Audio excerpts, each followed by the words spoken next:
Muito boa noite, hoje é terça-feira, 21 de setembro de 2021, uma belíssima terça-feira. Estamos aí com uma projeção para amanhã, uma quarta-feira só sol, temperatura agradável e, naturalmente, chegando a primavera, a estação talvez mais esperada do ano. A primavera que antecede o verão, enfim, primavera e verão são duas estações que eu acho que caem no gosto da maioria da população. Nessa terça-feira, 21 de setembro de 2021, a temperatura neste momento, aqui na Zona Norte de Porto Alegre, a sede dos estúdios da RDC TV, canais 24 e 524 da Claro Net TV, está em 16 graus centígrados. Devemos fechar a noite com 14 graus centígrados e amanhã a temperatura praticamente vai repetir o que aconteceu hoje, nesta terça-feira. Bom, nós estamos aí com a bancada completa agora, né? E agradeço muito a presença aqui, Paulo Olímpio de Souza. Prazer em tê-lo. Noite ao telespectador, aos companheiros de bancada. Uma alegria sempre esse reencontro.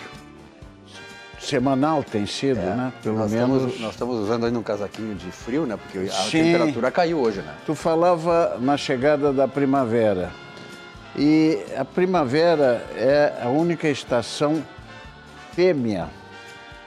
E como toda fêmea é móvel, a dona é móvel. Então, nós temos que estar sempre prevenidos na primavera com a roupinha, né, ainda que nos aqueça, porque essas mudanças de clima podem nos afetar, especialmente na minha idade. Né? Aqueles que já passaram como nós dos 30, né, tem certos problemas, né? Paulo Olímpio, obrigado pela tua presença. Então, bom, também temos lá na ponta direita Cláudio Candiota. Candiota, obrigado pela tua presença uma vez mais. Cheguei em cima do lasco, Semana Farroupilha. O helicóptero teve problema para descer aqui o heliponto estava com problema Estava aqui, botando o microfone e tal. Espero que os nossos prezados e pacientes telespectadores estejam nos ouvindo agora. Privilégio aqui. Como é que estava o embarcadeiro? Fiquei sabendo, minha filha esteve lá e tal. Eu sou fã do embarcadeiro. Eu recomendo quem tiver tempo e que vá até lá. Tem para todos os gostos, tem preços para todos os gostos lá. Bom, hoje nós temos dois Paulo aqui. Se um já é bom, imagina dois, né? Paulo Ramires, presidente da IPTC, muito obrigado pela tua presença também. É sempre muito agradável te receber aqui, até porque nós estamos na Semana do Trânsito, né? Exatamente. Obrigado você pelo convite, né? É sempre um prazer, uma satisfação estar aqui dividindo a bancada com os ilustres parceiros aí. E estamos na Semana Nacional do Trânsito, né? Mais um momento aí de chamar atenção para a segurança, a necessidade de comportamento seguro no trânsito. É de reflexão e de ação, né? Não adianta só refletir, pensar na semana e não agir de forma, digamos assim, civilizada no trânsito, que é um grande problema neste país. Bom, de qualquer maneira, então, muito obrigado a presença aqui dos nossos convidados desta bancada nesta noite, nesse programa que está há 28 anos no ar, nossa atividade sempre ao vivo, jornalismo, opinião forte, independente. O que é mais importante é a opinião independente, né? Sobretudo no momento em que o jornalismo vive uma situação muito crítica, né? Os principais jornais do país, emissoras de televisão hoje fazendo um péssimo jornalismo, um contra-jornalismo, né? Uma negação do jornalismo. E nós pretendemos, nesses 28 anos, tanto é verdade que o Atividade tem 28 anos, é o programa nesse estilo, nesse formato mais longevo da televisão do Rio Grande do Sul. E isso muito nos orgulha.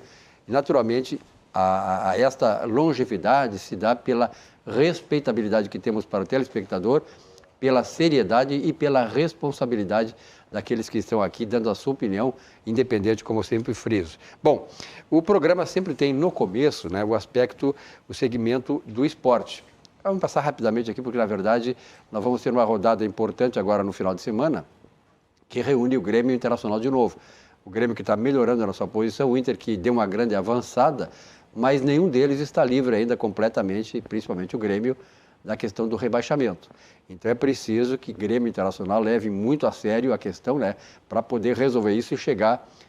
Imagine uma coisa, o Paulo Olímpio, nós hoje, Grêmio Internacional, o Inter lutando para chegar à sexta, sétima colocação, e o Grêmio para fugir do rebaixamento. Dois grandes times mundiais, né? Uma coisa terrível, né?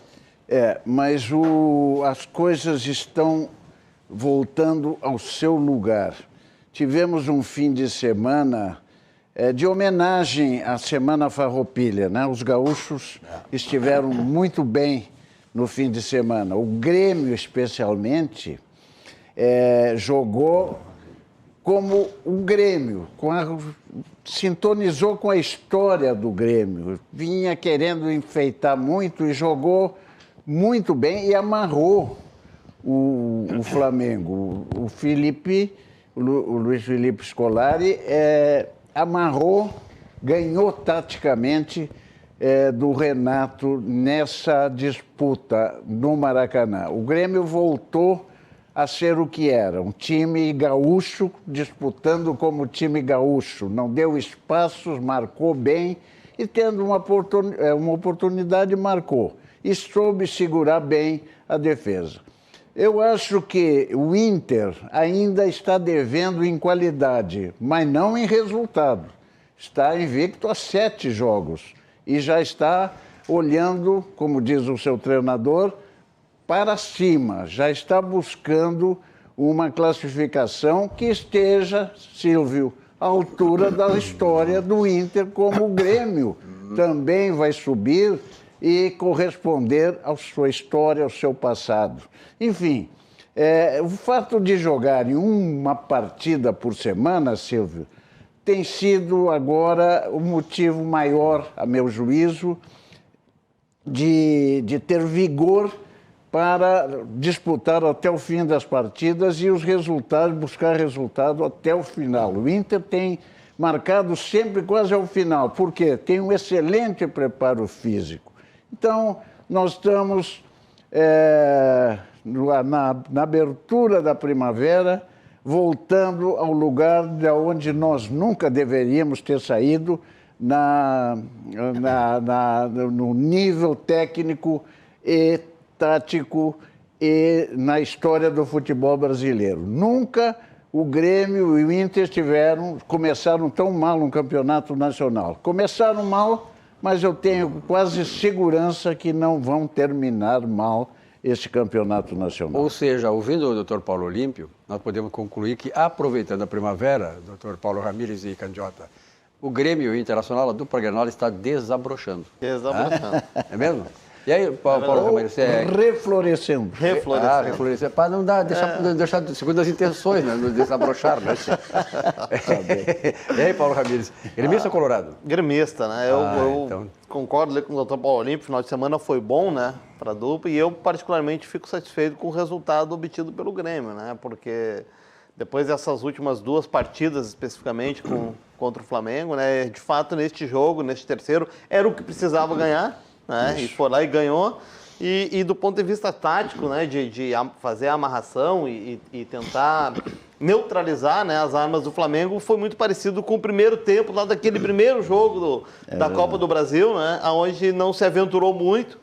E eu acho que cumpriu a missão, né? Final de semana, esse era o jogo que precisávamos ganhar. Perfeitamente. Bom, o desempenho da dupla Grenal no final de semana certamente mudou o humor do outro convidado nosso essa noite, que não dormia por causa da dupla Grenal, que não vinha tendo um bom desempenho, né, Cláudio Candiota? Tirava o teu sono, a dupla Grenal. Eu acompanho o voto dos colegas, porque eu não entendo nada de futebol.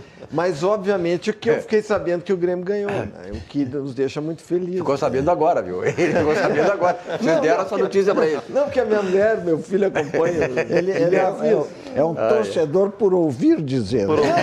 Realmente, eu não assisto jogo nenhum, não. Esses dias minha mulher queria assistir o jogo. Então, vamos ver outra coisa. Não, eu vou ver o jogo, se não quer, vai lá pra cima. E aí tu fosse, né, Tio? Claro, fui eu. Estava dentro dos 90%, lá na casa dele, 90%, ela manda aí, 10%. E aí, eu mas obedeço, ele tá com os outros 10% eu obedeço.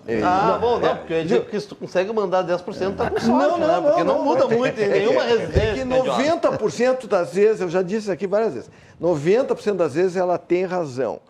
Os outros 10% não vale a pena estabelecer qualquer espécie de controvérsia. Tá bem. Então eu acato. Isso aí que dá segurança e longevidade às relações, né? Entre o homem e uma mulher, no caso. 36 anos de casado, 40 anos que nós estamos juntos. Muito bem. Olha aqui, vamos falar um pouquinho sobre o Banrisul. O Banco do Estado do Rio Grande do Sul sempre foi o financiador do agronegócio. Tivemos agora a Expo Inter e grande parte do êxito da Expo Inter se deve, eu não tenho a menor dúvida, ao Banrisul. Acompanho isso desde o começo da década de 70, né, quando o Banrisul começou a abrir créditos, financiamentos para o setor do agronegócio. E hoje despontamos nessa área muito em função do financiamento e do apoio que o Banrisul dá para o nosso agronegócio. Aproveite as vantagens do crédito consignado. Agora, esta é a campanha do Banrisul, até porque o crédito consignado está sendo muito bem demandado. Vocês sabiam que mais de 45% dos lares gaúchos, de determinado nível, eles são subvencionados, são financiados por aposentados? Isso é importante. O crédito consignado também exerce um papel social importante. Vamos à mensagem do Banrisul. Boa notícia para aposentados ou pensionistas do INSS ou servidores públicos. No Banrisul, o crédito consignado é bem diferenciado, com taxas reduzidas, prazos flexíveis e portabilidade com condições especiais. Aqui você tem uma baita margem de até 35% e contrata rápido pelo Banrisul Digital, Home Banking ou agência. O crédito é imediato e o débito em folha. Entendeu, né? Crédito consignado é do Banrisul. Muito bem, suquinho de uva Petri. Hoje, em homenagem ao nosso convidado, que ele tem que escolher aqui, ou o suco de laranja ou o suco de uva. Então, hoje, o nosso convidado, que é o presidente da IPTC, o Paulo Ramírez, disse, olha, vamos então, tirou para o ímpar, deu suco de uva. Obrigado, Paulo. Tá? Suco de uva também é maravilhoso. É maravilhoso. Sendo Petri, não tem problema. E olha aqui, ó, vamos iniciar, Candiota e Paulo Olímpio, a nossa caminhada, nosso tour gastronômico pelo Armazém do Queijo. O João Tubeleiro, você ouviu aí, o João Tubeleiro é sempre feliz da vida, porque naturalmente o Armazém do Queijo hoje é um grande sucesso de vendas, de comercialização, de marketing, ele é um grande marqueteiro também. Lá temos padaria, queijaria e mercearia gourmet aqui em Porto Alegre. Uma ótima oportunidade para quem aprecia o sabor da Serra Gaúcha aqui na capital. Fica na Murilo Furtado 254, bairro Petrópolis. O telefone aí, você tem o WhatsApp e também o telefone fixo. No WhatsApp é 98-020-7107 e o telefone fixo 33-92-0085. E atenção, olha aqui, ó. Desde que os pratos de sexta-feira voltaram, são um sucesso de vendas. E por esse motivo, o delicioso fettuccine verde com iscas de filé mignon ao molho gorgonzola, pelo amor de Deus, será servido novamente nesse dia 24, ou seja, agora na próxima sexta-feira. Gostou e quer mais? A reserva pode ser feita pelo 98-020-7107 ou pelo telefone fixo, repito novamente, 3392-0085.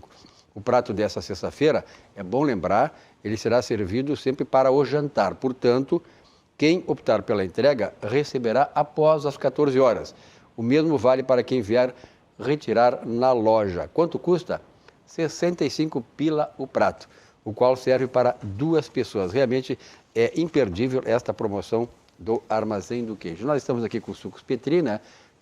É claro que o Sucos Petri também acompanha esse nosso tour gastronômico aí, porque ele realmente acompanha todas as bebidas, todos os pratos servidos na mesa, sobretudo neste tour que nós sempre fazemos aqui no programa Atividade. A sua sede pede saúde, pede o melhor. Sucos Petri, a bebida de todas as estações. Suco de laranja, suco de uva, 100% natural, sem adição de água, açúcar e conservantes. E olha, o supermercado Zafari. Aliás, o Zafari está no Jornal do Comércio aqui, eu até vou verificar aqui para passar para vocês. O Zafari tem uma campanha, institucional, que é onde a vida acontece. Quer dizer, as pessoas começam agora, né, a ter uma possibilidade de não só ir no supermercado comprar produtos de qualidade, sendo atendido de maneira também qualitativa, de maneira especial, mas também, é claro, ver que ali no Zafari sempre tem um cantinho para você se reunir com a família, com os amigos, o namorado, a namorada, enfim, fazer uma reuniãozinha ali e desfrutar das delícias oferecidas pelo supermercado Zafari. Por isso, o Zafari diz assim, ó, esse é o grande trunfo institucional do Zafari. A vida acontece quando a gente se encontra. E agora é o motivo e o momento atual de nós nos reencontrarmos depois desta pandemia. E depois dessa mensagem do Zafari, eu vou dizer a grande novidade que o Zafari está trazendo para o bairro Teresópolis, aqui em Porto Alegre. Vamos à mensagem. O talento da família Silveira sempre foi produzir as melhores maçãs da região. As mesmas que o Fernandinho escolhe com carinho quando vai no Zafari. É que, de uns meses pra cá, a família descobriu que a mamãe tinha outros talentos. Fazer a melhor torta de maçã do mundo. A vida acontece quando você se encontra. Muito bem, daqui a pouco vamos ter então mais informações sobre o Bourbon Zafari lá em Teresópolis, com novas lojas aderindo, realmente vai ser um grande sucesso. Bom, nós estamos aqui hoje, dia 21 de setembro, né? E sabemos, evidentemente, que comemoramos ontem, 20 de setembro, data da Revolução Farroupilha, 186 anos, 1835 até agora. E a Revolução Farroupilha foi naturalmente uma forma de mostrar o irredentismo, a irresignação do gaúcho, que é, ao mesmo tempo, destemido pela história, destemido e libertário. Eu gostaria de ouvir o Dr. Paulo Olímpio. Dr. Paulo Olímpio, esse 20 de setembro, o gaúcho, ele continua tendo, na sua visão, esta forma, essa cultura enraizada nele de ser destemido, quer dizer, enfrentar as dificuldades, partir para os desafios e, sobretudo, sustentar aquilo que é uma base da democracia verdadeira, que é a liberdade? O Rio Grande tem uma história que é muito peculiar, não é, Silvio? Nós, 2 séculos depois dos estados do Nordeste, do centro do país, do Sudeste, nós optamos por ser brasileiros. Nós nos tornamos brasileiros e nos consolidamos como brasileiros no século XVIII, no século dos 1700. Nós ficamos consolidando e construindo nossas fronteiras através de lutas, enfim. O Tratado de Tordesilhas nos dividia em Rio Pardo. Nós estávamos rachados. O Estado estava rachado. A oeste era a Espanha e a leste Portugal. E este Portugal ia até a colônia do Sacramento. Que nós perdemos, o Uruguai nós perdemos nos primeiros 30 anos, 1825, né, perdemos o Uruguai porque era território lusitano. Em compensação, ganhamos o oeste do Rio Grande, que era espanhol, as missões, justamente porque negociamos e lutamos para conquistar a fronteira até as barrancas do Rio Uruguai. O Rio Grande, ao se consolidar e optar por ser brasileiro, se tornou um estado diferenciado. E esta sua história de autodefinição criou no gaúcho um sentimento de rebeldia contra o centro do país, contra a corte, né, que éramos antes colônia, depois império, né, e o Rio Grande se rebelou sempre, e a luta dos farrapos foi de rebeldia contra o poder central, que continua hoje a sufocar a uma centralização na nossa federação completamente desproporcional. E o Rio Grande sempre se rebelou com isso. Isso trouxe e forjou no gaúcho uma marca indelével, uma marca que o diferencia dos restantes dos brasileiros, Silvio. E somos marcados por isso. Até os outros co-estaduanos, ou melhor, brasileiros do norte, às vezes brincam que o gaúcho sempre quer se separar, ou isso é ser independente. Não, é uma marca. Nós não queremos nos separar. Nós queremos que certos princípios, certas regras sejam sempre observadas. Isso é uma herança daquela luta farrapa de 1835 a 1845, que nós criamos uma república aqui. uma república que aspirava justamente a se libertar do jugo central, o jugo imperial. Acabamos perdendo essa luta. Perdendo de fato, porque Duque de Caxias, que foi um grande conciliador e um grande patriota, nas negociações fez respeitar muito dos nossos pleitos. Perdemos, sim, a ideia de que nos tornaríamos uma república. Continuamos no Império Brasileiro, mas muitas das reivindicações foram atendidas. Isto marcou indelevelmente a nossa história, Silvio. Por isso é que nós temos características distintas de outros estados da federação. Houve uma época em que o sentimento separatista esteve muito em voga aqui no Rio Grande do Sul. Mas eu acho, né, candidato, que eu vi a tua opinião, que venceu esse sentimento separatista a questão do integracionalismo. Ou seja, nós agora resolvemos nos integrar no Brasil e, como disse o Dr. Paulo Olímpio, claro, para que o Brasil também possa manter certos princípios e valores que são muito caros ao Rio Grande do Sul, ao gaúcho. Te parece isso, candidato? Eu quero acompanhar bom, agradecer a aula do professor uma aula de história. Paulo Olímpio, né? Mas que ele referiu que até hoje continua esse poder central, concentrado, e a gente pensa que é em Brasília, mas não é. O poder hoje está concentrado no Norte e Nordeste por uma distorção causada pelo artigo 45 da Constituição Federal, que deu superrepresentação aos estados do Norte e Nordeste e subrepresentação aos estados do Sul e do Sudeste, que são os grandes produtores, especialmente na agropecuária. O Rio Grande do Sul exporta talentos nessa área que a gente vê em Mato Grosso do Sul e Goiás, e estão espalhados pelo Brasil, os grandes produtores aqui do Rio Grande do Sul. Mas nós estamos dominados.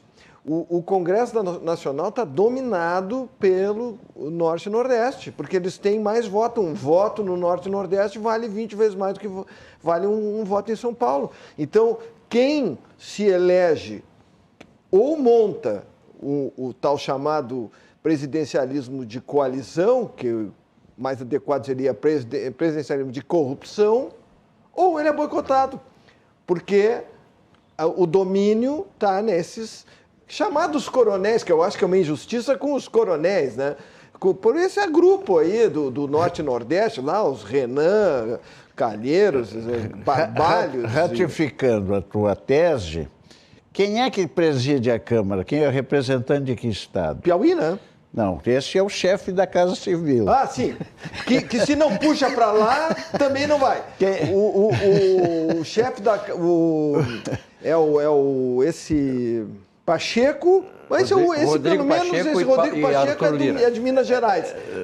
Só para confirmar a tese, a exceção que confirma a tese. O Rodrigo Pacheco é o central e o presidente da Câmara... o Ari... Não, o presidente da Câmara é o Lira. Arthur Lira. Arthur Lira. É alagoano? É alagoano. Então, Alagoas, Piauí, na chefia da Casa Civil, e Minas Gerais, o Senado. Não, e dominando a CPI da Baderna, CPI, não sei quem, CPI do circo, sei lá. Alagoas também. Alagoas e Amazonas. E Amapá, que é o vice, aquele... aquele que, da rede, o Aziz? Não, da rede. Como é que é o nome dele? O Randolfo? Randolfo Rodrigues. Randolfo, que é o Amapá. Amapá. Então, são estados com população muito inferior. Tu está ratificando a tua tese. É isso. Dr. Paulo Ramírez, presidente da IPTC. Você é gaúcho? Sou gaúcho. Da onde? Daqui de Porto Alegre mesmo. Porto Alegre. E aí, como é o sentimento que tem numa data tão importante para nós, assim, que reverenciamos as nossas tradições, 20 de setembro? Então, agradecendo também a aula do Dr. Paulo Olímpio, né? Mas é isso, eu acho. A marca que tem no gaúcho é esta briga pela descentralização, né? Por maior igualdade, maior distribuição em todos os sentidos das riquezas, né? Não só das riquezas materiais, mas a distribuição para todo o Brasil, em especial aqui no Rio Grande do Sul, que fica mais afastado desse centro produtivo. Então, acho que é esta marca do gaúcho que se comemora, independente da vitória ou da derrota, né, na Revolução. Eu acho que é esta marca, é este desejo, é esta vibração, né, que se comemora no dia 20 de setembro e precisa, sim, ser marcado e comemorado todos os anos para ficar registrado. Agora, essa questão, o Cláudio Candiota sempre tem batido nessa tecla e eu realmente estou me convencendo de que é verdadeiramente isso. Quer dizer, hoje nós temos uma representação que peso bem maior é no Nordeste, e nós sabemos os interesses do Nordeste, não só favoráveis a ele, mas contra o Sul, né, o Centro-Sul, e isso aí é que é uma distorção que essa estrutura política toda, eu não sei quando é que vamos resolver, se é que vamos resolver isso. Olha, o doutor Modesto Carvalhosa sugere fazer outra Constituição, mas tem que ver como é que vai fazer isso. Quem vai fazer, é que vai fazer? Como?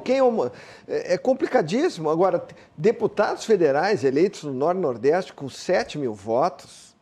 Nem vereador é uma coisa que não tem. Aí pega, por exemplo, o Marcel Van Hatten, que foi o mais votado aqui no Rio Grande do Sul, fez 360 mil votos, chega lá para votar, o voto dele vale a mesma coisa que um sujeito lá que se elegeu com 7 mil votos. O Marcel representa 360 mil pessoas, alguém que representa 7 mil não representa ninguém. Então, eu estou citando esse exemplo, que se não me engano é de Roraima. Roraima deveria ter um deputado. Roraima tem menos de 400 mil habitantes. Deveria ter um deputado federal. E não 8. Tem 8. Então não dá. Nós não vamos ganhar nunca essa luta. Candiota, é um paradoxo, né? Porque a riqueza brasileira está concentrada do Sudeste para o Sul. Exatamente isso aí. E o poder político está do Norte e Nordeste. É um paradoxo. É um paradoxo, é uma coisa inacreditável. O outro presidente do Senado era do Amapá, entendeu? E o que saiu antes era o Renan Calheiros, né? O que queria ser presidente. O Renan Calheiros foi substituído pelo... Era Alagoas contra Amapá. E os estados que mais produzem, que tem mais população, eu não apito nada. Muito bem, olha aqui, ó. Vamos lembrar um pouquinho da Ângelos, mas antes de mais nada, eu quero chamar a atenção a vocês que tenham muito cuidado. Essa manchete aqui, esta mensagem, que é importante para todos nós, né? Porque todos nós vamos ter um momento na vida que vamos passar por isso. E quanto menos nós formos atingidos no nosso emocional, é melhor. Então, olha aqui, ó. Você já sabe que o Plano Ângelos é o maior e mais completo plano de assistência familiar do sul do Brasil, e que você pode contar com a sua excelência e tradição para cuidar e proteger as pessoas que você ama. E hoje eu estou aqui para falar do Plano Bem-Estar, que tem assistência funeral completa, disponível 24 horas para você não precisar se preocupar com nada neste momento difícil que a gente vai atravessar. Mas saibam que o Plano Bem-Estar não é só um plano de assistência funeral, não. Ele também garante teleconsultas gratuitas em clínica geral, nutrição, psicologia e pediatria, orientação fitness, apoio ortopédico gratuito e seguros como invalidez, permanente ou por acidente, morte acidental e fratura óssea. Além dos descontos em uma ampla rede de conveniados na área da saúde e muito mais. Cuida da sua saúde com o Plano Ângelos Bem-Estar. Acesse angelos.com.br e tenha mais informações a respeito. Bom, a economia começa naturalmente a se reencontrar, a ter uma certa retomada que esperamos, né, seja uma retomada constante e venha recuperar as perdas. Embora se perdeu não vai se recuperar mais, mas tem um alento para o futuro próximo, para que as empresas possam se consolidar novamente e aquelas que tiveram dificuldades possam ter a assistência necessária, não só do mercado, mas como das instituições, sejam elas privadas ou governamentais. E o CIEE, o Centro de Integração Empresa-Escola do Rio Grande do Sul, ele faz um belíssimo trabalho nessa área, porque naturalmente nós sabemos hoje, né, Candiota, nós temos conversado sobre isso, Paulo Olímpio também, que nos acompanha mais seguido aqui, muitas das ofertas de emprego no mercado hoje não estão sendo correspondidas pela demanda, ou seja, falta qualificação para a mão de obra ter como preencher essas vagas em oferta no mercado, né? Então o CIEE, ele promove esta qualificação dos nossos jovens, principalmente, desenvolvendo seus talentos naturais e fazendo com que esse jovem possa ter a possibilidade de ter, então, a entrada no mercado de trabalho e se realizar ali. Investir em um jovem talento é impulsionar o crescimento do seu negócio e também do país. Conheça agora o programa de aprendizagem e estágios do Centro de Integração Empresa-Escola do Rio Grande do Sul. Veja aí.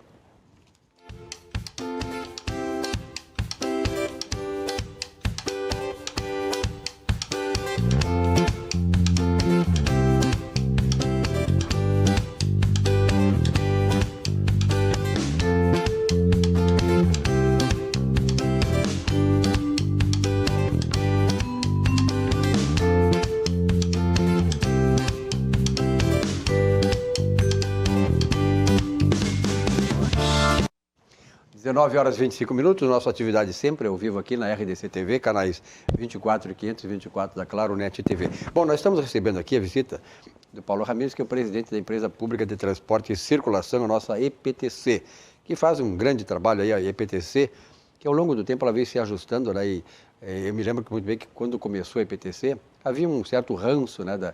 Isso passou, ficou para a história passada, era muito mais fiscalização e multas do que orientação. A EPTC hoje está com uma estrutura e com uma forma, uma cultura diferente. Ela está trazendo ao encontro do motorista as regras que devem ser observadas. Isso facilita muito e cria uma empatia do motorista com os fiscais da EPTC e dos fiscais da EPTC com a população. Isso é muito bom, porque quem ganha com isso é o trânsito, uma disciplina maior do trânsito. A EPTC, né, Paulo, está recriando um mini-circuito urbano para alertar sobre risco de acidentes envolvendo os ônibus também. O que é isso? Exatamente. Nós vamos montar um mini-circuito, Silvio, para demonstrar, né? O mês de agosto ele nos apontou um dado que foi mais de um acidente, proporcionalmente, né? Mais de um acidente de ônibus por dia em Porto Alegre. Não necessariamente com vítima, mas o acidente por si só com um veículo mais pesado, ele pode levar a uma vitimização, né? A dano maior num atropelamento, por exemplo, ou até no caso dos ônibus para os passageiros. Então nós estamos colocando amanhã, junto com diversas ações que a gente desenvolveu hoje, no sábado, e vamos desenvolver ao longo da semana para comemorar a Semana Nacional do Trânsito, nós vamos montar amanhã um mini-circuito onde a gente vai colocar um ônibus, né? E indicar com bicicletas, com cones, os pontos cegos desse veículo. Né, para colocar tanto para o motorista, para aquelas pessoas que dirigem esses veículos, se eles quiserem fazer essa experiência de verificar a quantidade de pessoas que podem estar no seu ponto cego, como para os próprios pedestres, os próprios ciclistas e demais motoristas de veículos menores, para que eles conheçam a problemática de dirigir um veículo maior. Né? Então, nós vamos propor essa visualização, se colocar no lugar do próximo, essa empatia, para que todos consigam verificar a dificuldade que é dirigir um veículo de grande porte e que nós todos, como os responsáveis no trânsito, né, a segurança no trânsito é a responsabilidade de nós todos, nós precisamos também nos portar e nos colocar de forma segura quando a gente se aproxima de um veículo de grande porte. Outro dia eu recebi um amigo de São Paulo, ele vive muito também em Belo Horizonte, e ele falou que ele estava muito surpreso ao constatar a velocidade com que andam os ônibus em Porto Alegre, que para ele, eu não tenho essa experiência toda que ele, é maior que de todas as capitais que ele visitou, a velocidade dos ônibus em Porto Alegre. Isso corresponde à verdade? Do ponto de vista da velocidade operacional do ônibus, a gente precisa aumentar principalmente nos horários de pico. Né? No entrepico, é verdade, sim, em alguns trechos, em alguns pontos, os ônibus eles andam, não é que eles andem em excesso de velocidade, mas eles andam com uma velocidade maior do que aquela que é compatível para a segurança dele e dos demais que estão usando aquele sistema viário, aquele local com ele. Então, nós temos trabalhado com as empresas de ônibus justamente na conscientização e, como você falou no início, Silvio, para que, mais do que conscientizar, né, para que a gente coloque em prática esse comportamento seguro, para que os motoristas de ônibus colaborem e tenham essa noção de que a responsabilidade deles na condição dos passageiros e na segurança dos outros pedestres, ciclistas, que são menores que ele no trânsito, é fundamental. Então é um trabalho muito forte para a gente manter uma velocidade compatível com a segurança, principalmente fora dos horários de pico, né? No entrepico e em especial nos corredores de ônibus. O Jornal do Comércio publicou uma matéria hoje apontando que dados que o jornal utilizou, aumentou no primeiro semestre deste ano, aumentou em 65% os acidentes com ciclistas em Porto Alegre. E aí? É um reflexo da própria situação de pandemia, né, do afastamento. Esse período de pandemia e ele fez com que o número de viagens de bicicleta aumentasse bastante em todas as cidades brasileiras, né? Em Porto Alegre não foi diferente. Nesse período de pandemia, veja que nós batemos recordes no aluguel das bicicletas do Bike Poa, né, do sistema de bicicleta aqui da nossa capital.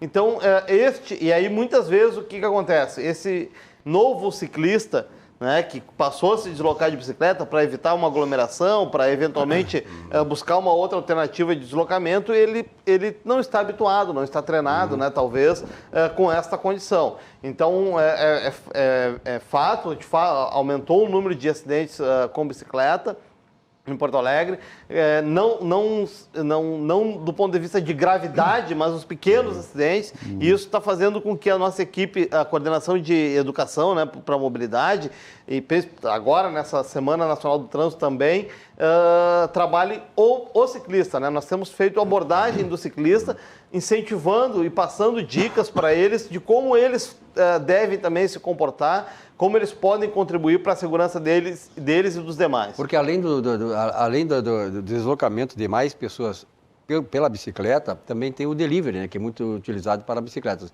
Outro dia até eu gostaria que tu esclarecesse para o telespectador, de repente até para muitos ciclistas que estão nos assistindo, eu quase fui atropelado numa calçada, ia saindo da calçada na rua aqui, mas por um triz, o cara passou a 1000, né, na calçada. A calçada é proibido o treino de bicicleta? Qual é a orientação que vocês podem nos passar? A calçada é local de trânsito de pedestre, né? A bicicleta ela tem que andar nos locais onde tem ciclovia, ciclofaixa, ela tem que andar neste local que é destinado à circulação desse tipo de veículo, e aonde não houver ciclofaixa ou ciclovia, ela deve andar no leito da via, né, junto ao meio-fio, né, mais à direita. Tá, no leito da via, mas eu vejo muitas bicicletas andarem na contramão. Quer dizer, precisa andar no sentido certo da via, tá? No mesmo sentido. A bicicleta é um veículo, né? Não é a diferença é que a propulsão é humana, mas ela é um veículo e ela precisa se portar como tal no sistema viário. Precisa respeitar sinal vermelho, a faixa de segurança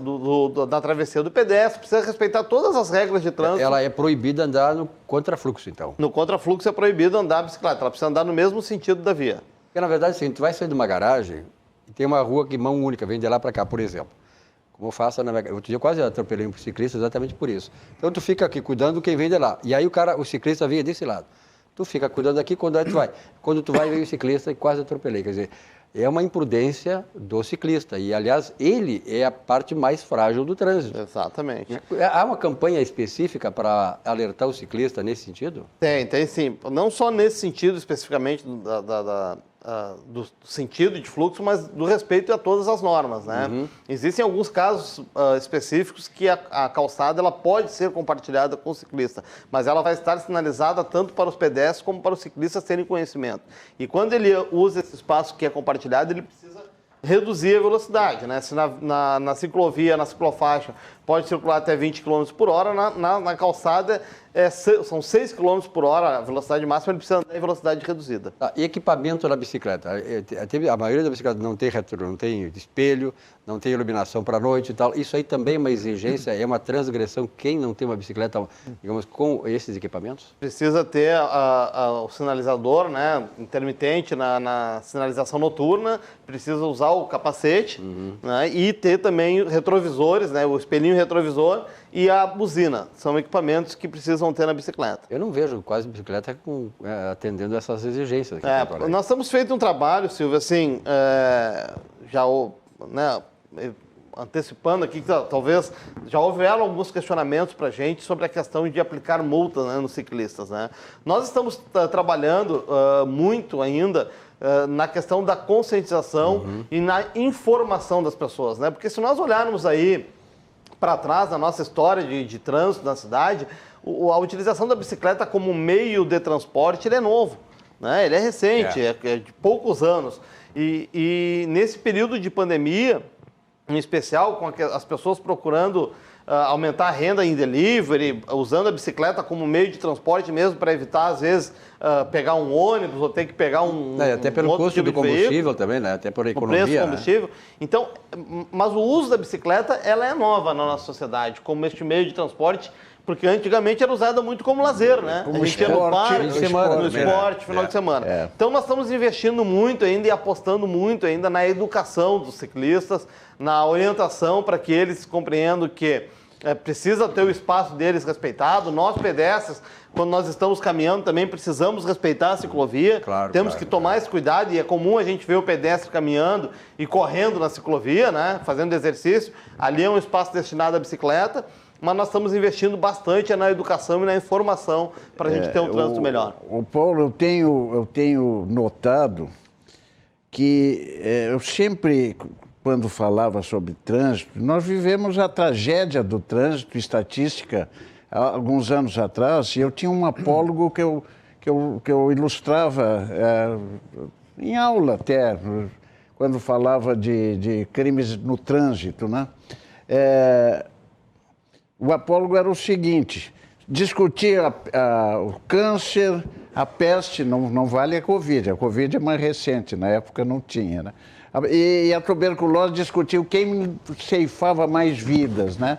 Estavam em meio a uma faixa, Candiota, e de repente vem um automóvel e atropela as três. Quer dizer, estatisticamente, o automóvel estava matando mais que essas doenças, né? Num ano, como exemplo, o Vietnã, os americanos perderam 10 mil vidas em 10 anos na guerra. O Brasil tinha mais de 50 mil homicídios no trânsito durante um ano. Quer dizer, eram 50 Vietnãs para os Estados Unidos, o nosso trânsito ceifava. Paulo, essa introdução, o que eu tenho notado é que melhorou a educação no trânsito, e vocês têm trabalhado muito bem nisso.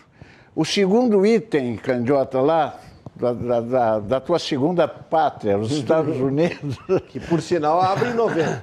Será que é segunda, hein? Não sei. Está aqui. Né? A corrida é grande aí, a corrida é grande. Education, enforcing in January. Educação vocês estão preenchendo. Engenharia, sinalização, esse circuito controlado que tem vencido o crime de furto de automóveis nessa guerra também, que estava sendo perdida e já agora está sendo retomado esse controle, né? Diminuiu sensivelmente. Isso também deve estar ajudando na fiscalização do trânsito, né? E mais, o enforcing. O enforcing, vocês perderam, me parece que também está acertado, esse viés punitivo de arrecadatório de multas. Está mais no sentido educacional de alertar, prevenir e educar.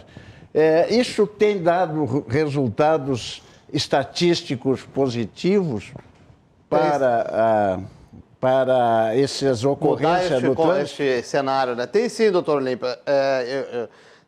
Mas é importante que assim, são os três viés, né? Realmente. É a educação, a engenharia, e cada vez mais se investe, né, do ponto de vista do trabalho da engenharia, do ponto de buscar ela ser um pouco patriarca, né? De buscar sanar a dúvida, a falha do motorista do ponto de vista de sinalização adequada, sinalização padronizada, né? Em todos os lugares do Brasil você precisa ter uma sinalização padronizada, porque ela é a comunicação primeira com o motorista. Um investimento muito forte em educação, cada vez mais buscando parceiros. E aqui é um espaço que a gente sempre tem aberto para fazer essa discussão, para conscientizar as pessoas e para fazer com que cada vez mais a gente consiga colocar na prática, da vida real, esse comportamento. E também tem, fato, o viés da fiscalização, não é? Porque, de fato, o que aconteceu lá em 98, né, 99, no início da fiscalização de trânsito, em especial eu falo aqui da IPTC, quando nós iniciamos o nosso trabalho na cidade de Porto Alegre. Era um agente novo no trânsito, né? Os próprios condutores não estavam acostumados. A nossa faixa etária também. Hoje a gente já está um pouquinho passando dos 30, né? Mas lá quando a gente começou, era uma faixa etária muito jovem, muito nova, né? Muito baixa. E isso fez com que, ao longo dos anos, a gente fosse aprimorando o nosso conhecimento, aprimorando a técnica do ponto de vista de abordagem, porque a fiscalização ela é importante também, ela não é o único viés, mas ela é importante. Sem dúvida, é o terceiro erro, o enforcement. Exato, a certeza de que infringiu vai ser punido. Mas ela tem... Ou advertido. E aí, junto com isso, com essa modificação toda que a gente traz do ponto de vista de fiscalização, educação e a engenharia, eu também quero saudar o Código de Trânsito, né? Que surgiu também junto com a IPTC lá em 97, 98, porque ele também inovou nesse aspecto, ele também trouxe de uma forma mais clara, e ele sofreu algumas alterações ao longo de seus 23 anos, e a mais pesada agora dela, a mais forte agora no início deste ano, né? Entrou em vigor em abril deste ano, que mexeu de forma mais significativa no Código de Trânsito, mas ele também é uma excelente ferramenta que está sendo aprimorada e que, de certa forma, balizou para todos os gestores públicos no Brasil inteiro, né? Como é que se deve trabalhar a questão. E aí eu trago um fator aqui importante que até 97, 98, e em alguns municípios ainda de menor população ainda continua sendo feito pelas polícias militares, o que é muito bom, porque ajuda o município na questão do recurso, de poupar recursos, mas a partir de 98, com a municipalização, se passou a tratar o trânsito ou a abordagem, né, a fiscalização do trânsito como algo educativo e não mais punitivo, né? Repressivo, né? Porque a polícia ela tem esse viés, é natural da essência dela, da atividade fim de fazer o combate à criminalidade, mas o trânsito passou a ser tratado, então, a partir de 98, com esse viés mais educativo, e isso tem dado resultado. Prova está aqui em Porto Alegre, que lá em 98 morreram 200 pessoas no trânsito naquele ano. Né? E o ano passado, infelizmente, ainda morreram 64 pessoas, mas olha o número de vidas que conseguiram salvar. É um resultado bom, é isso aí. Então, já está dando resultado essa política. Bom, eu ando de bicicleta ali no Parque Maria e tal, eu dou umas pedaladas. Candiota, tu já dá umas pedaladas? Não, eu não dou pedalada. Eu estava lembrando o que falou o Paulo Olímpio, né, na questão education, né, lá na minha segunda pátria. O meu cunhado foi para os Estados Unidos há 20 e tantos anos, a minha sobrinha tinha 5, 6 anos, entrou lá no primeiro ano do primário lá, né, e eu fui buscá-la na escola algumas vezes e desde o início lá estão ensinando sobre trânsito para as crianças. Na escola? Na escola. Tenra idade. Na escola. Então, e cada dia ela estava numa posição diferente. Um determinado dia lá ela estava segurando o sinal de pare. Né? Deixa eu trazer uma excelente notícia aqui que a gente ia falar, mas não pode passar despercebido. Amigos, é que no sábado agora, no dia 18, no início da semana Nacional do Trânsito, aqui em Porto Alegre, nós marcamos este início com a assinatura de um convênio com a Secretaria Municipal de Educação. Assinamos pela IPTC, o secretário Luiz Fernando Zac, que tem nos conduzido lá na Secretaria de Mobilidade Urbana, a secretária Janaína, da Secretaria de Educação, e o prefeito Sebastião Mello. Assinamos um convênio onde nós preparamos, junto com a equipe pedagógica da Secretaria, um manual do educador do ponto de vista de mobilidade urbana e de trânsito. E a partir da assinatura deste convênio, o trânsito aqui na nossa cidade vai ser tratado de forma transversal, multidisciplinar e permanente nas escolas. Que beleza. Isso é uma beleza, merece nós temos 3 turmas, uma de primeiro ano, uma de terceiro ano e uma de quinto ano, que serão as turmas piloto, e nós vamos avançar e implementar em todas as turmas aqui do município. É o melhor caminho. Isso é bacana. E aí as crianças vão aprender desde o início o que quer dizer o sinal de pare, que é para parar. No Brasil ninguém para. Ninguém para. Tá? E quando eu como dirijo lá e caio, eu quando vou parar no sinal de pare, eu fico louco de medo que alguém me dê uma batida atrás. Entendeu? Porque ninguém para. Vocês prestem atenção que ninguém para. Eu tinha discussões com o Baldi lá na... Eu me lembro. Eu digo, Baldi, o sinal de pare é para parar. Não é para dar uma paradinha. Não, uma diminuidinha. Não, é para parar. E o Baldi era o cara viajado também. O que quer dizer pare? Eu brigava com os azuizinhos. Eu fui defender um cara lá nos Estados Unidos porque brigou com o guarda e foi preso, porque o cara, ele queria convencer, o que quer dizer pare no Brasil, entendeu? E o cara dizia, não, mas eu parei. Não, o senhor não parou, o senhor diminuiu, passou direto, deu uma confusão. Quer dizer, pare é para parar. Aí, outra, do enforcing, né, que tu falasse. Me pegaram lá quando eu era jovem, né, lá nos Estados Unidos, me pegaram em alta velocidade, mas eu estava assim, o dobro da velocidade permitida, entendeu? Coisa de guri. Quantos dias de cana? Coisa de guri. Não, foi pior, não. Aí os caras me pararam na estrada quando eu via, era numa freeway, não era irresistível, né? Aí os caras me tiraram dentro do carro pelo pescoço, né? E aí foi aquela confusão e aí eu não consegui nem pegar os documentos do carro. O carro estava no meu nome, tinha carteira, tudo certinho lá. E aí dei uma explicação furada lá não, o senhor vai ter que ir à corte. Vai ter que ir à corte. Porque a partir de certa velocidade não é só pagar a multa. Está lá o juiz de plantão. Tu vai lá, é julgamento, né? Aí era de noite, e já me deu ali daqui 30 dias. Aí, pai, eu aproveitei ali, daqui 30 dias eu estou no Brasil. Porque aí eu já apresentei a carteira brasileira, para tentar diminuir a bronca. Não adiantou nada. O cara o senhor vai viajar para o Brasil? Muito bem, então amanhã o senhor liga para esse número aqui. No dia seguinte eu liguei para esse número, os caras mandaram eu ir lá e estava lá o julgamento, me chamaram, rapaz. Tá? Aí o juiz perguntou se eu queria um advogado. Ok, pagar de estudante, vou ter dinheiro para pagar advogado. Não, eu mesmo me defendo. Contei uma história furada lá, que obviamente não tinha o menor cabimento. Não vou seguir esse exemplo. O juiz falou, o senhor consegue escrever essa história e tá bonitinho? Não, claro, então o senhor vai lá e faça a sua defesa que eu vou analisar depois. Analisou depois, não adiantou nada, me deu uma multa de $500, mais não sei quantos pontos na minha carteira. Nunca mais eu ultrapassei a velocidade. Nunca mais. Eu cuido tudo que posso. A impunidade é que faz o que aconteça aqui no Brasil. Mas tu toma um susto lá, eu tinha 20 e poucos anos, 21 anos, eu tomei um susto lá aos 21, serviu pro resto da vida. A gente precisa avançar, né? Com alguns exemplos, né, da sua segunda pátria lá, mas foi um susto. Mas assim, tu imagina, tu vê 5 carros de polícia, tinha dois, um na frente, um atrás, um do lado. Aqui a gente ainda questiona o pardal, o controlador. Se ele está escondido, se não está escondido. Quer dizer, e o controlador de eletrônico, a multa de excesso de velocidade é aquela que o único responsável é você mesmo. É você mesmo. Nessa aí não tem como responsabilizar o fiscal, mas o órgão, o fiscalizador. Isso vai começar a mudar mesmo, na escola. Na escola. Não, nesse caso, o erro era meu. A história que eu inventei, e era verdade, que eu estava com um problema no alternador, na época que tinha, nem sei se ainda tem alternador em casa, e a bateria estava apagando, né? Então, assim, eu queria chegar num posto lá qualquer, aí... os caras me pegaram. Mas não é excludente. Não é excludente. Aí foi que o juiz disse para mim, isso não é desculpa para o senhor andar em alta velocidade.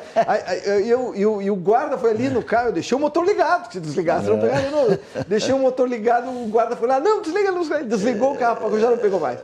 Aí quando a polícia viu que o carro era meu, porque eles dizem, não, um carro nessa velocidade, nós pensamos que é carro roubado, que é bandido, que é ladrão, né? Aí os caras, os negros atrás da porta com arma, rapaz, eu tô aqui, tu toma um susto, tu nunca mais ultrapassa a velocidade para nenhuma, entendeu?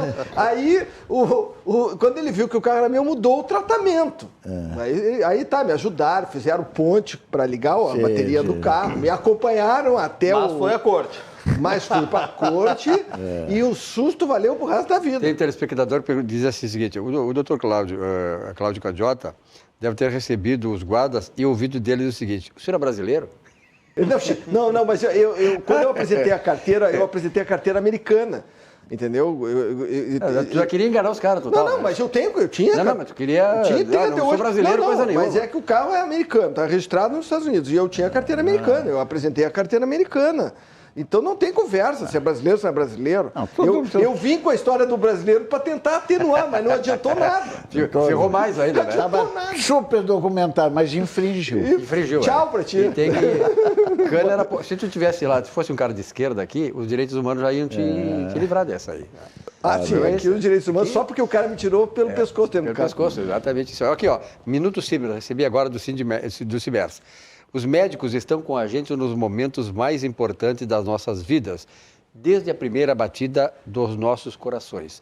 Por isso, respeito ao ato médico e defesa à condição de trabalho e contrato desses profissionais é responsabilidade dos gestores e consideração a nós todos.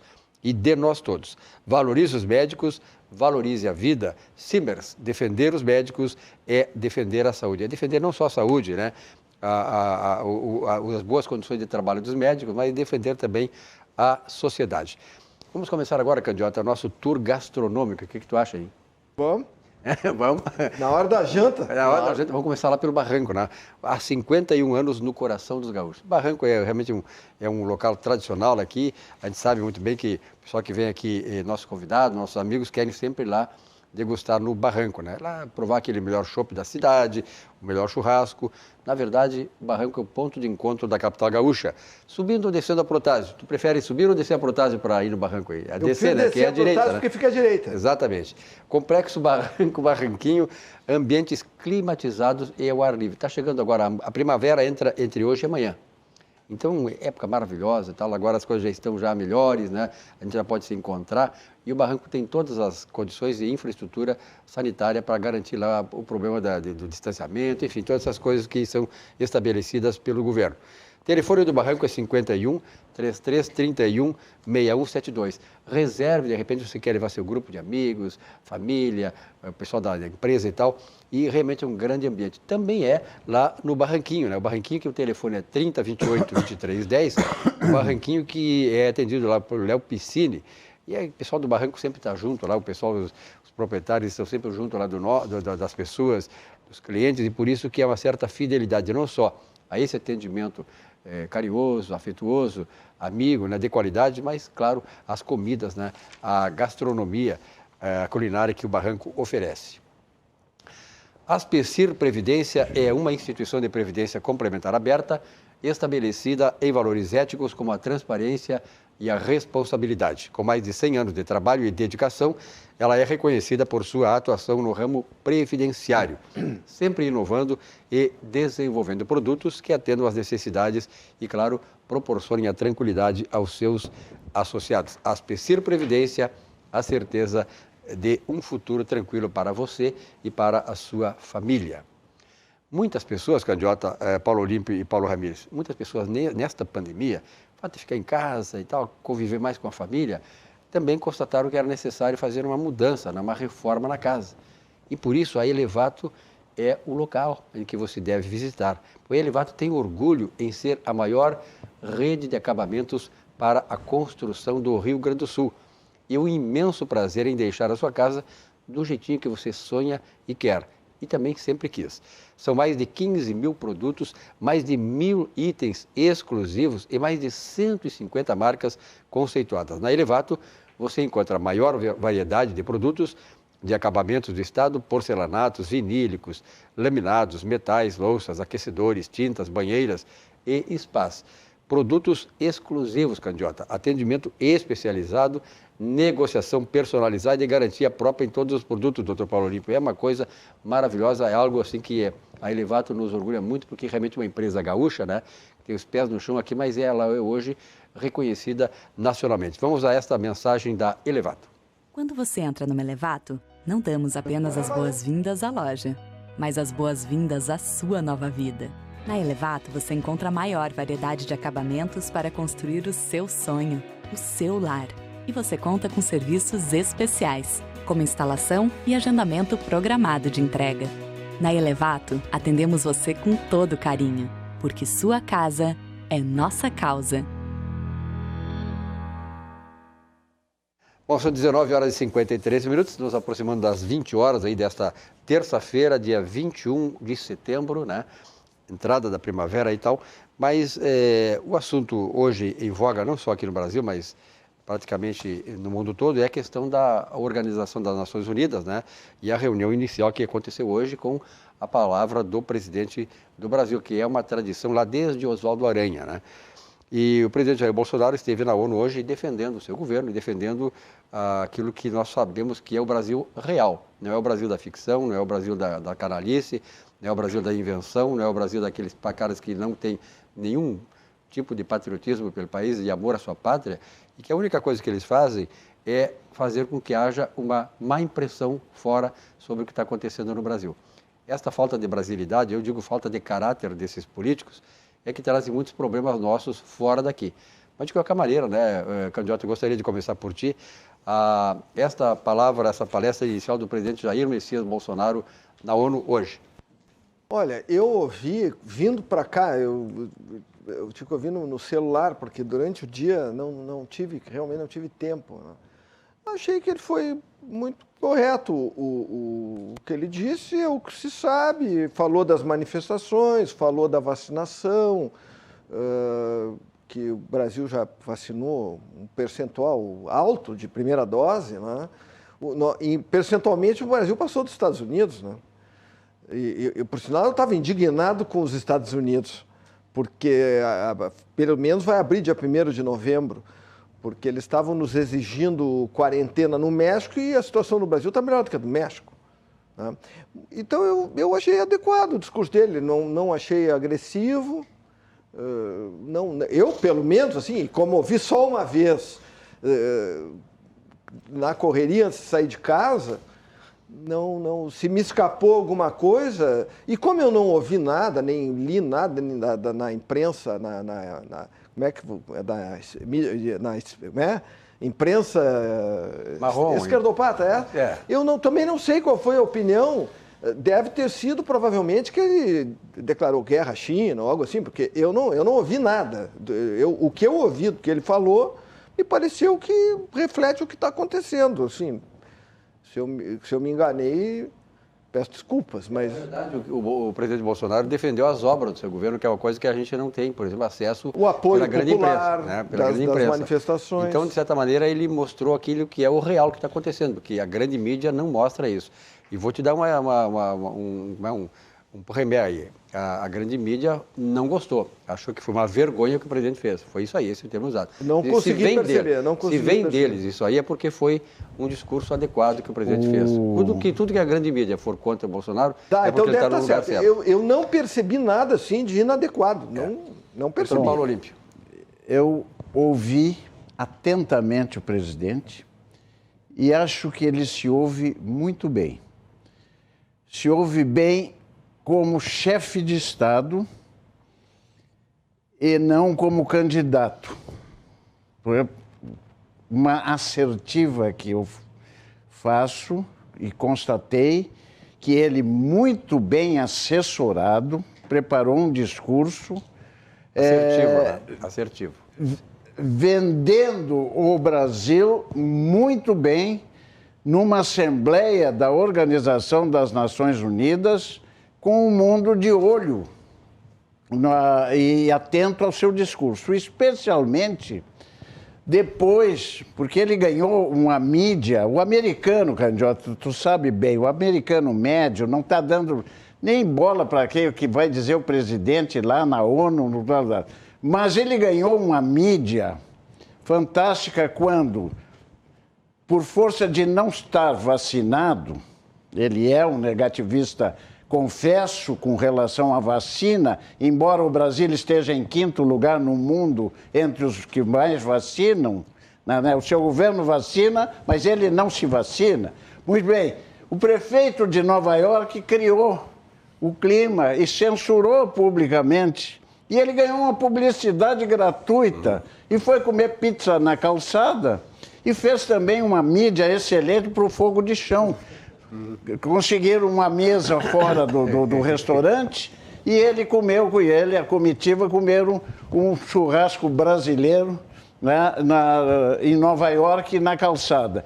Pois bem, mas o porquê que eu gostei? Porque ele vendeu um Brasil que está aberto a grandes investimentos, já tem feito grandes contratos, que está preocupado com a sua natureza e a preservação do meio ambiente, que está dando espaço aos índios, as reservas indígenas no Brasil, disse ele, e com razão. O território para índios no Brasil, que é uma minoria populacional, é igual ao do território de França e Alemanha unidos. Com relação à nossa fronteira agrícola, nós usamos um percentual de terra, 20% ou 30%, e alimentamos o mundo.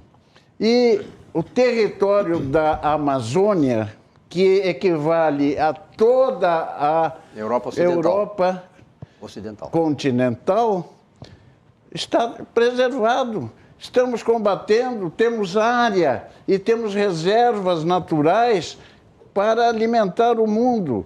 E mais, estamos abertos a investimentos. Então, me pareceu que foi um discurso assertivo, na hora certa, numa entonação calma, tranquila. Ele se preparou bem. Né? Se preparou e se assessorou muito bem. Ele marcou um ponto.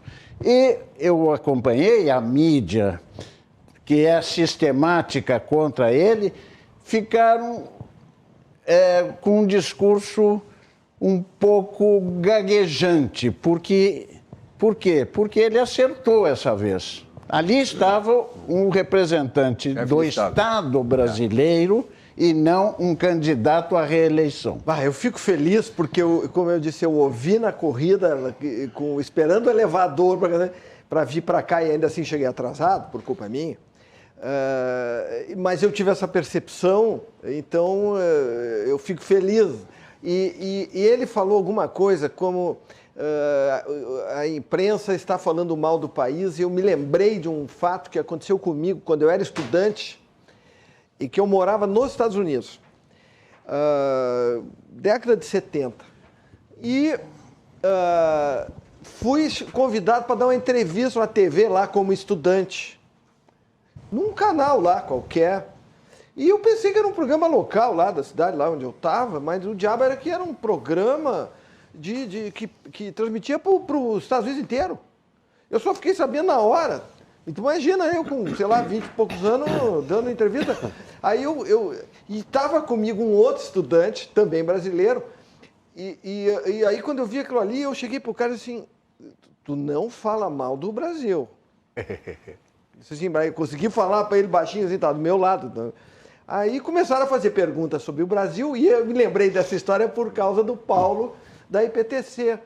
Começaram a perguntar sobre o trânsito.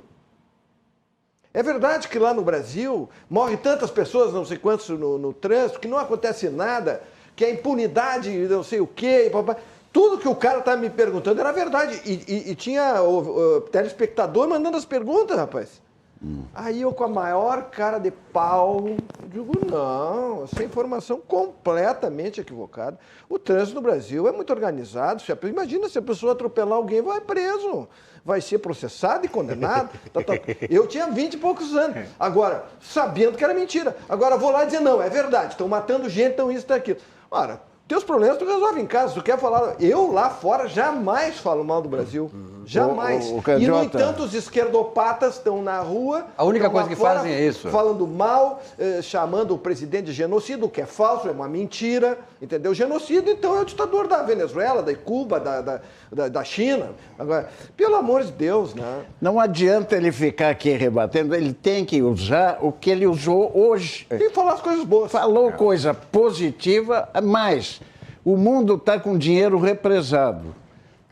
A infraestrutura, e o nosso ministro da infraestrutura é um craque, vai abrir licitações aí, concorrências, para aeroportos. Aeroportos importantíssimos, Santos Dumont e Congonhas parece que vai também. Congonhas e mais, ferrovias, portos. Quer dizer, o dinheiro do mundo... Tem que vir para cá, temos que dar confiança. Segurança jurídica. Isso aí, então, se o presidente se contiver, eu sou um crítico da postura presidencial do candidato, mas tem muita coisa certa em seu governo e hoje ele se ouve muito bem, a meu juízo. Só para aproveitar que o doutor Paulo Limpo falou e a questão de muitos capitais aí fora do país, né, para investimentos, o último dado do Banco Mundial indica que temos mais de 30 trilhões de dólares, que é quase mais do que o PIB americano, que é em torno de 25 a 28 trilhões de dólares, que estão circulando no mundo aí em busca de investimentos. Citaste muito bem a questão dos aeroportos e das ferrovias. A ferrovia, por exemplo, o presidente Bolsonaro, uma entrevista que ele deu aí, eu acho que no ano passado, o sonho dele é fazer com que no Brasil tenhamos uma rede ferroviária que possa fazer com que nós voltemos ao passado para projetar nosso futuro. O que é isso? É aquilo que havia de bom, lembra, o candidato? Eu, por exemplo, sou de Uruguaiana, eu vinha de trem para Porto Alegre, ia, voltava. Então, a rede ferroviária, a malha ferroviária é utilizada também para o transporte público. E esse é o sonho do presidente Bolsonaro. E tenho certeza que se ele tiver, de repente, a possibilidade de um novo mandato, isso será colocado em realidade. Sabe até essa questão da vacina, que tu falaste que o cara é negacionista. Eu concordo.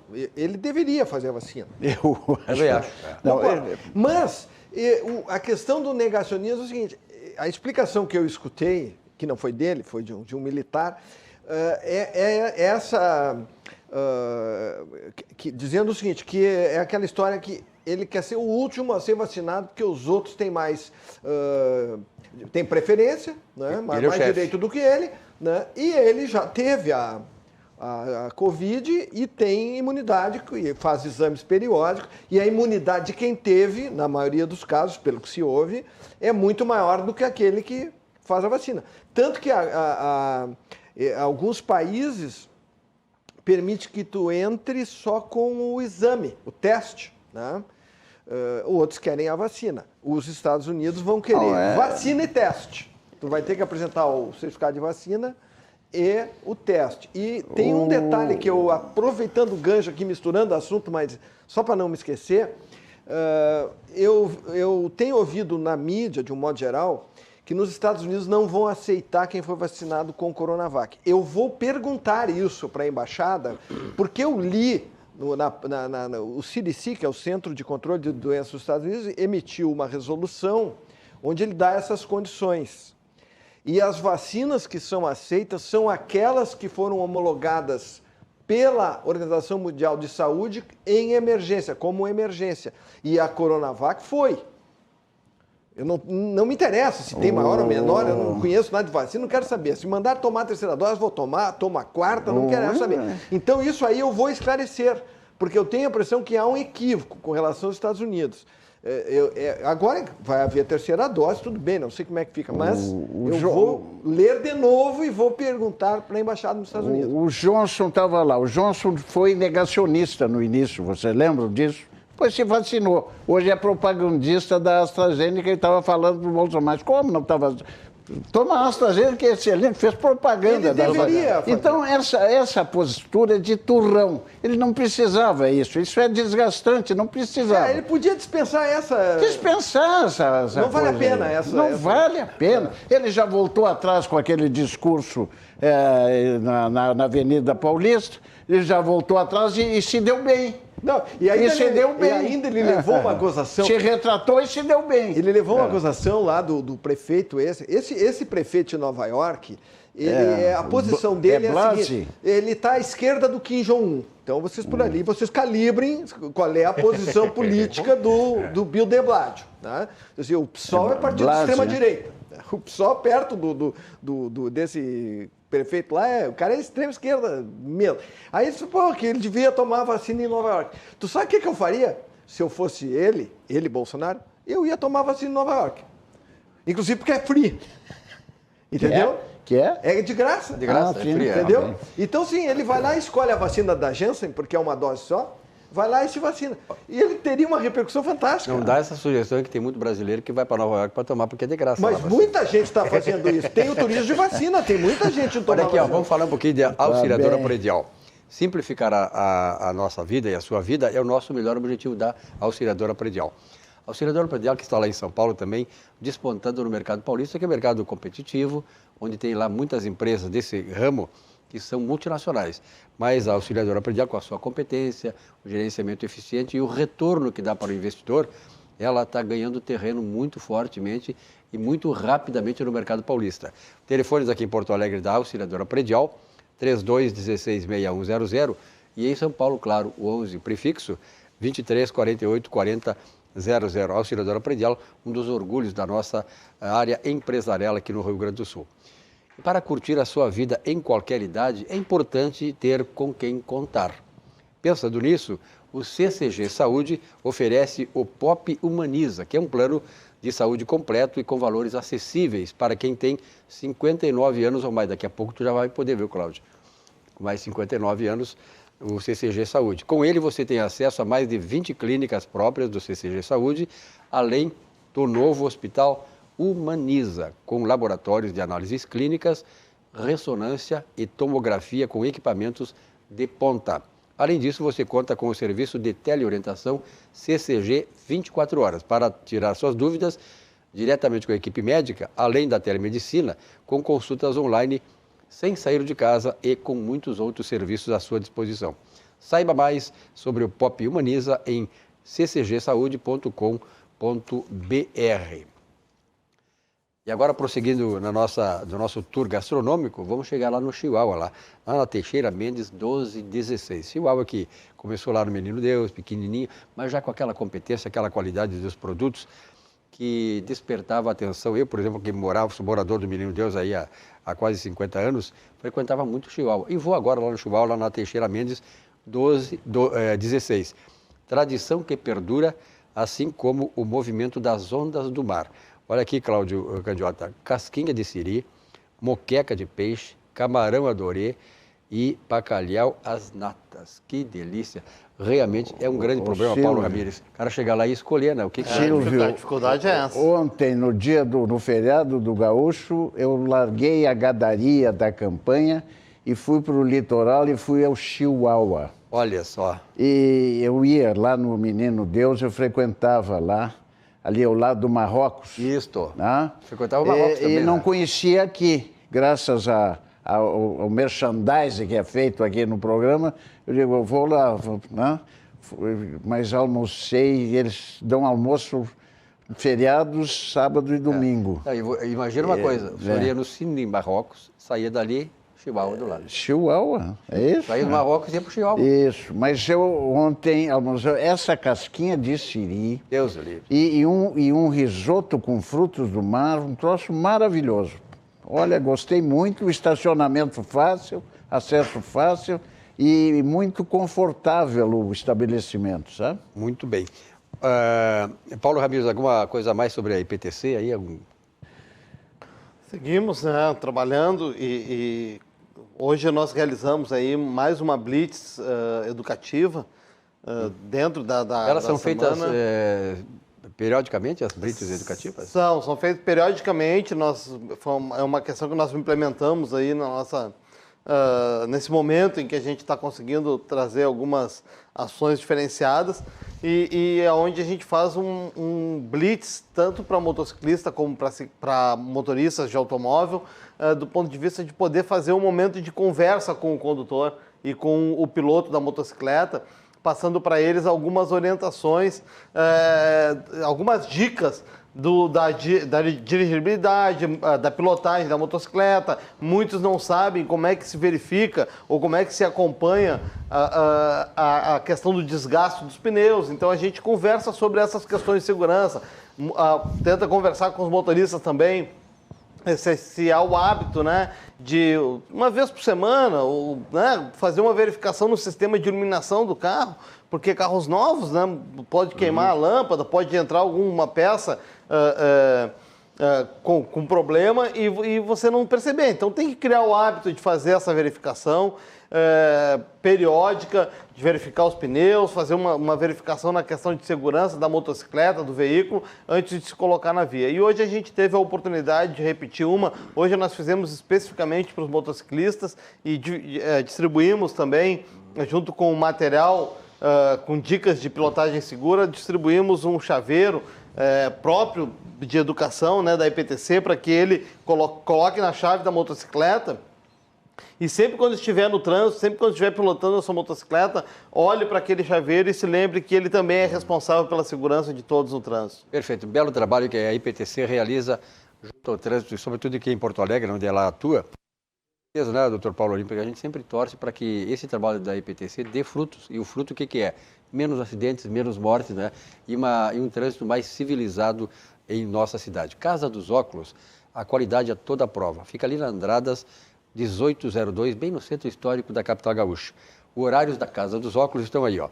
De segunda a sexta-feira, de 9 a 17h30 e sábados entre 9 e 12 horas. Aproveite as vantagens da Casa dos Óculos. Novidades em armações, óculos de sol, manutenção e outras coisas, né, que você precisa para o seu óculos. Conta com uma equipe especializada para atender a todas as suas necessidades. Um bom vinho é maravilhoso. E vinhos do mundo é exatamente uma coisa fantástica, uma casa que você deve visitar, porque você que é apreciador de bom vinho vai ter lá também um atendimento qualificado e uma orientação sobre os vinhos do mundo, que é o nome da casa Vinhos do Mundo. A mais importante coisa e o mais importante para Vinhos do Mundo é proporcionar a você, cliente, a melhor experiência no mundo dos vinhos, sempre com a garantia de economia e qualidade. Passe em uma loja e confira. Nós temos 3 lojas Vinho do Mundo aqui em Porto Alegre. A primeira é essa aí, ó, é bem pertinho aqui da TV, na Cristóvão Colombo 1493, bairro Floresta.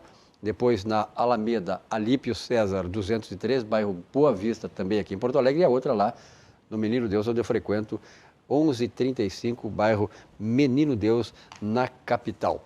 Olha aqui o Jornal do Comércio, o maior e o melhor jornal do Rio Grande do Sul. O Jornal do Comércio, hoje a manchete, vocês podem conferir aí, nesta terça-feira, 21 de setembro, agronegócio prepara 45 expofeiras de primavera. Após a Expo Inter, eventos agropecuários gaúchos, como os de Pelotas e Bagé, terão público. Realmente, né, o setor agronegócio está mostrando aí o seu valor, né, mostrando a sua riqueza e, sobretudo, a importância que tem na economia gaúcha e brasileira. Risco de calote da empresa chinesa derruba bolsas. Isso aí nós vamos falar daqui a pouco. Esse é um tema importante. Esse é o tema que vem agora, antes do final do programa. B3 fecha na pior cotação deste ano. A China nos aprontando aí. E outra coisa é a seguinte, vamos falar agora, encerrando o nosso tour gastronômico, na Di Paolo. O melhor da culinária gaúcha, típica, você encontra na Di Paolo. Comida saborosa, com essência artesanal, preparados com amor, temperos frescos e seguindo as receitas da nona. Nossos pratos saborosos são uma volta ao passado, às nossas origens. Toque caseiro para recriar experiências ao redor da mesa farta. Prove a sequência de galeto ao primo canto, em Porto Alegre, no Boulevard Laçador. Vamos ver aí o nosso Paulo Jeremia, um grande desempenho teatral, mostrando essa excelência que é a Di Paolo. Tem coisas que a gente nunca esquece.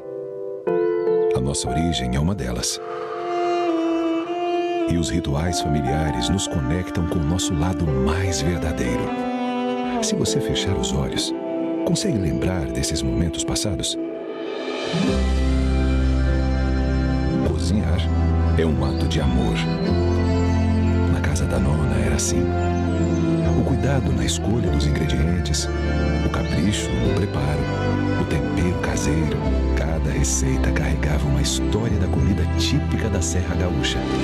Tradição transmitida de geração em geração. Uma refeição feita com tanto carinho que deixou muitas memórias. Alimento para o corpo, mas também para a alma. Virou uma lembrança que ficou para sempre.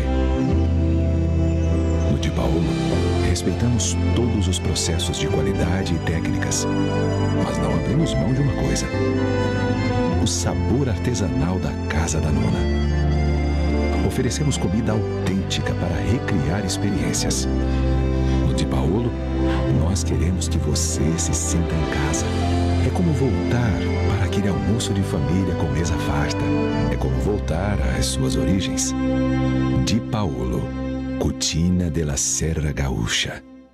Bom, esse tour gastronômico já mudou aqui um pouco do pensamento do Paulo Ramírez, que é o presidente do IPTC. Ele disse que da próxima vez, viu, Candiota e Paulo Lima, ele vai jantar antes de vir para o programa. Jantar antes, porque não dá para ficar, né, vendo essas coisas maravilhosas aí com fome, né?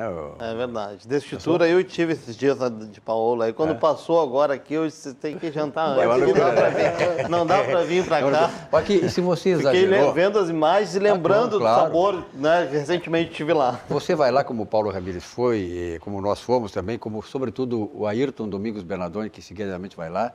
E o Bernardoni tem em sua casa o Olina, porque ele sempre precisa, né? Ele vai lá e exagera. O Bernardoni é um cara aqui do 880.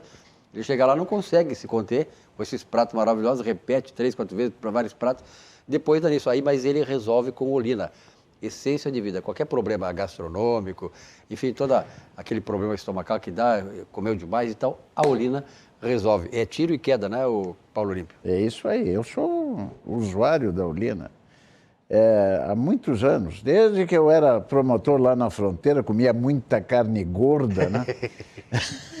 Sou Borja Alegrete. Alegrete, uruguaiana. E a Olina é minha companheira permanente. Bom, o assunto que ganhou manchete nos jornais e na imprensa do mundo inteiro é a questão do calote, digamos assim, da Evergrande, que é uma empresa chinesa do mercado imobiliário, aí estão dizendo 300 bilhões de dólares. Isso aí dá quase 30% do PIB brasileiro.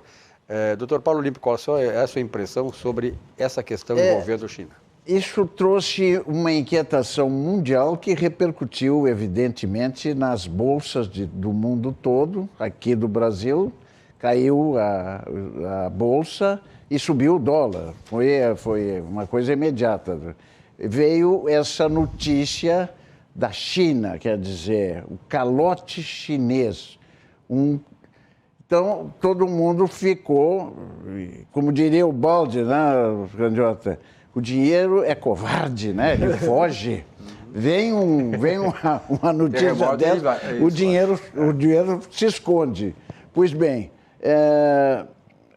a China, todos nós sabemos, é um país comunista, tá? Mas é um capitalismo, exercita um capitalismo de Estado.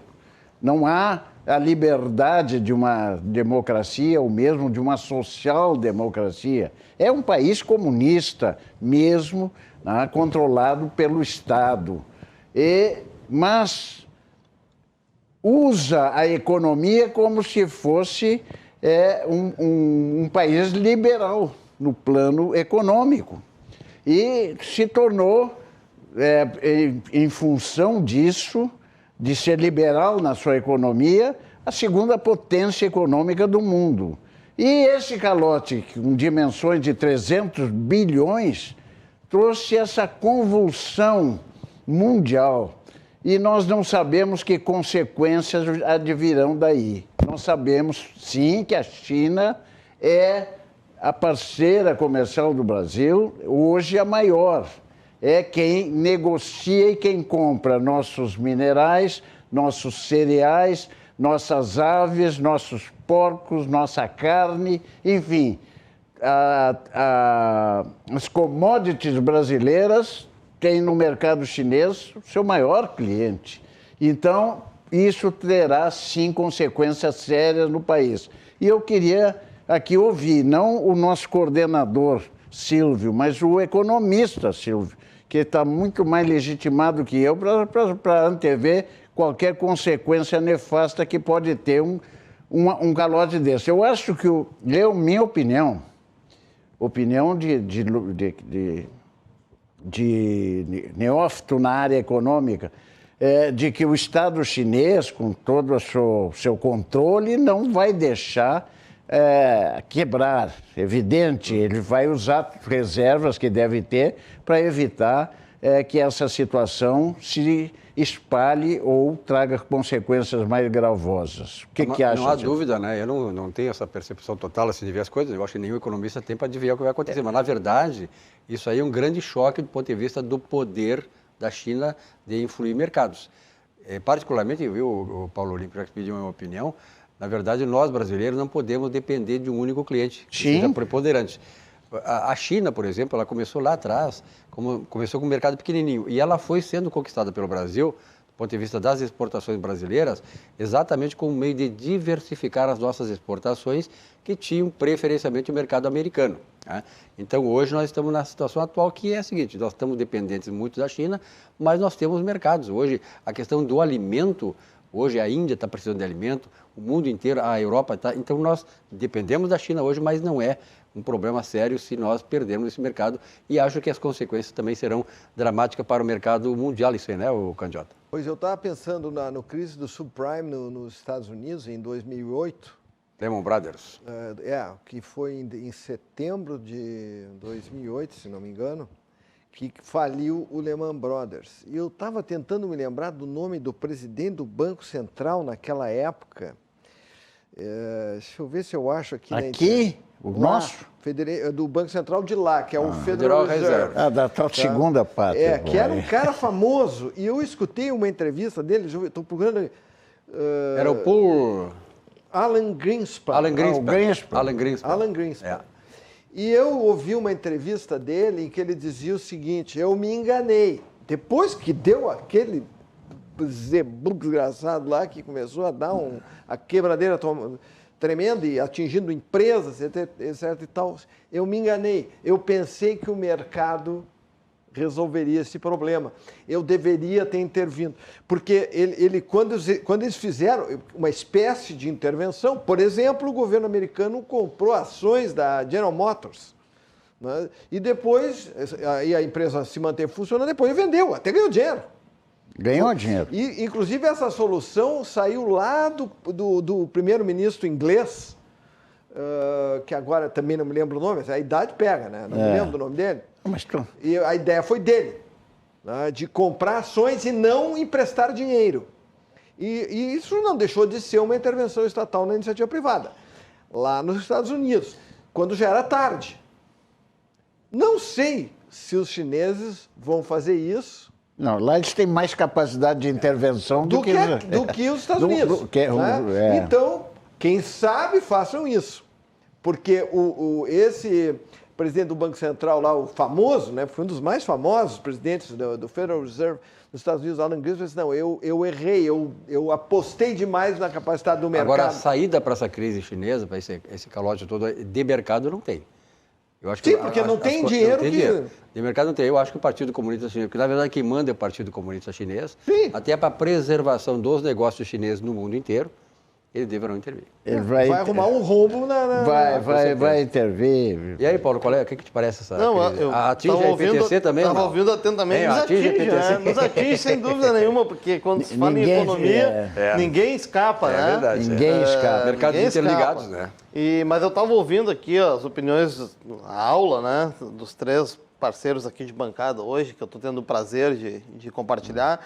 Mas me parece que esse exemplo, né, essa fala do então presidente vem muito de encontro com o que o Dr. Paulo Olímpio entende que possa acontecer lá no Partido do Comunismo, né? Talvez não pegando o tom ali para não esperar passar tanto o ponto, o próprio Partido Comunista lá, com o poder todo que tem, né, e toda a falta da possibilidade do contraponto, vai fazer a intervenção imediata para evitar, garantir até seus próprios negócios no mundo afora. É evidente. É uma forma de salvaguardar os interesses chineses por aí fora. Exato. Né? Até porque os chineses estão investindo muito no mercado imobiliário aqui no Brasil. E essa crise é uma crise do mercado imobiliário na China. Também.